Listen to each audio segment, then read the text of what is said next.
The 8th generation of Pokémon is still in relative infancy. It's not even a year old, in fact. However, with the base games of this generation having been out for a while now, along with some accompanying content like an expansion and a couple of animated series, there's a fair amount of stuff to pick through, and sure enough, there are some cool and obscure secrets and Easter eggs to be had. So just like we've done with every other generation so far, we are going to cover some cool secrets and Easter eggs about Generation 8 today.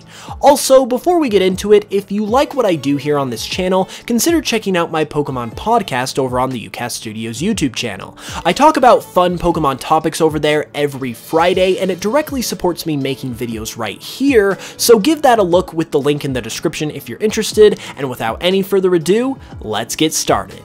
So in Pokemon Sword and Shield, there is a gym guide character who greets you at the start of every gym, just like there has been for every Pokemon generation. In Sword and Shield, however, this character's name is Dan, which might seem pretty normal, but it's actually a reference to a character that was cut from Pokemon Red and Blue. In those games, there was an original gym guide character that went by the name of Danpei that was cut for some reason from those games and replaced with the more generic gym guide that we ended up getting.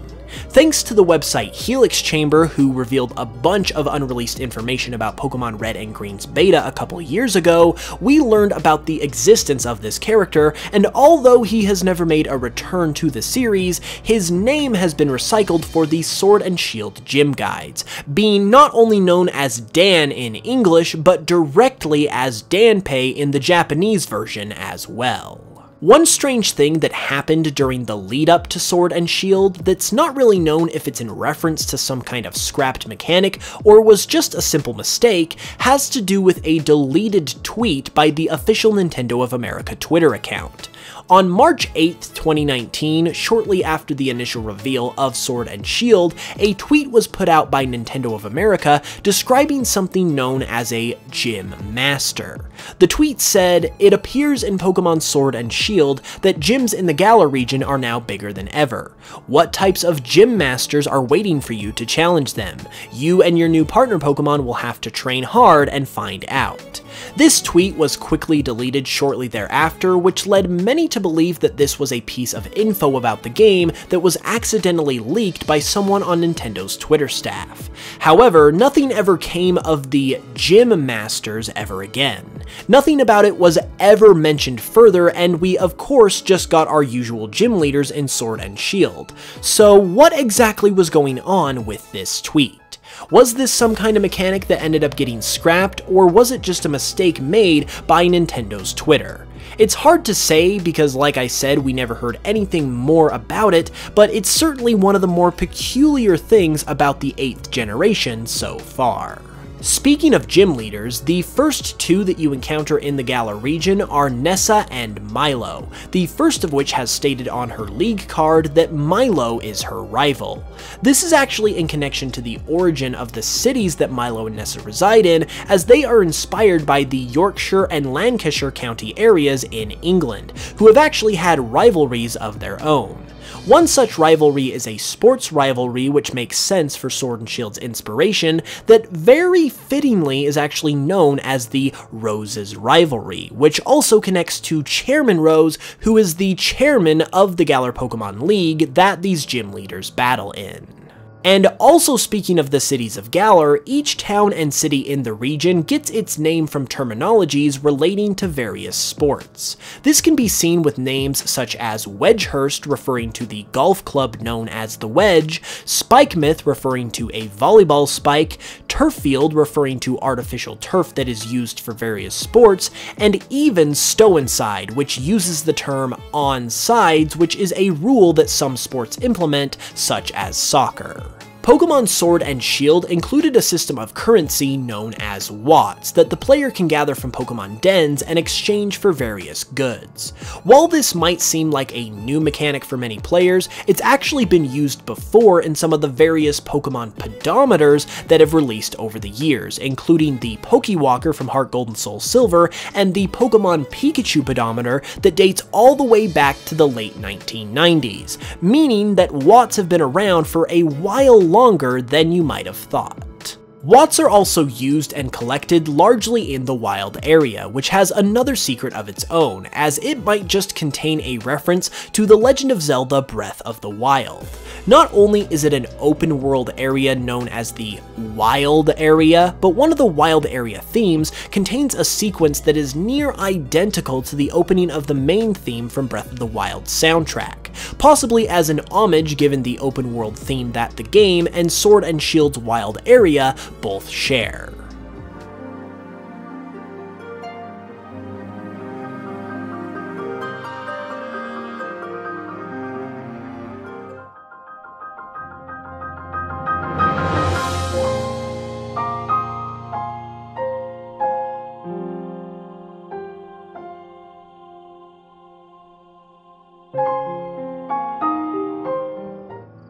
Moving on, however, a very odd occurrence happens in Sword and Shield that is extremely ironic and a little bit cruel.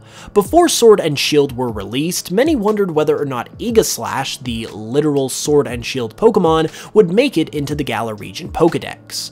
Well, to many's delight, it did end up making it into the games, albeit with an extremely weird catch.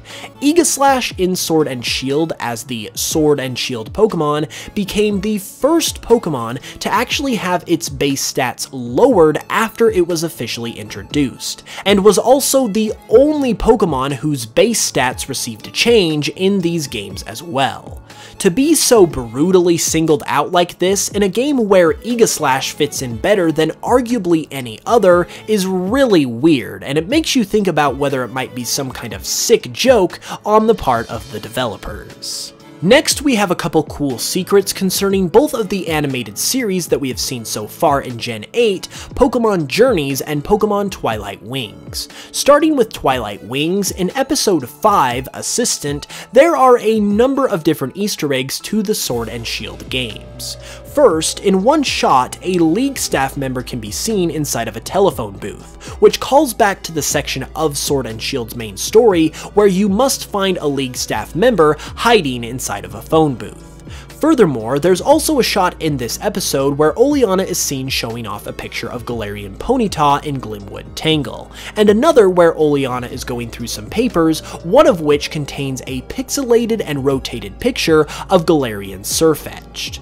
These are both references to Sword and Shield's pre-release promotion, where Galarian Ponyta was revealed during a 24-hour research study of Glimwood Tangle, and Sirfetch'd was first revealed in this pixelated form on Sword and Shield's website. Rotom is also seen in this episode, which could be connected to how it was credited for the corruption quote-unquote on the website that resulted in the appearance of this obscured image of Sirfetch'd. Getting into Pokemon Journeys now, Ash's main companion in this new series is named Go, and his main goal in the series is to legitimately catch every single Pokemon, with Mew being his main target.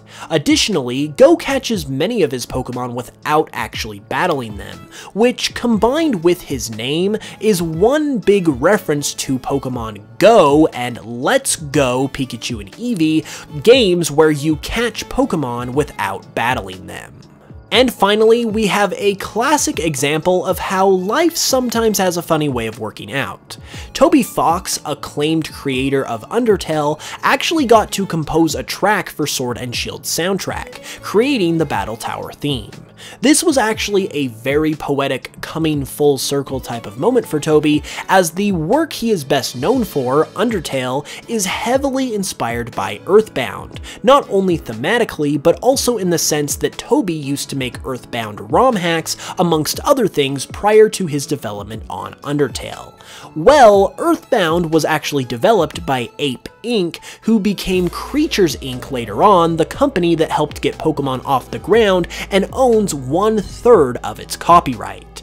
Who would have thought all that time ago that Toby Fox would get the chance to compose for a franchise that was co-owned by the developer of the game that helped him to create Undertale? Like I said, life has a funny way of working out like that sometimes, and it's cool that Toby actually got the chance to be a part of a Pokemon game. And there you have it. If you enjoyed the video, be sure to leave a like and a comment, and subscribe if you haven't already for more Pokemon content all the time. If you would like to further support the making of videos like this as well, you can listen to my Pokemon remixes on Spotify and check out my Pokemon Cardinal project. Speaking of which, the next 2 episodes of Cardinal are premiering this Thursday and Saturday, so make sure to tune in for those. And with that being said, I love you guys very much, and I will smell you guys later.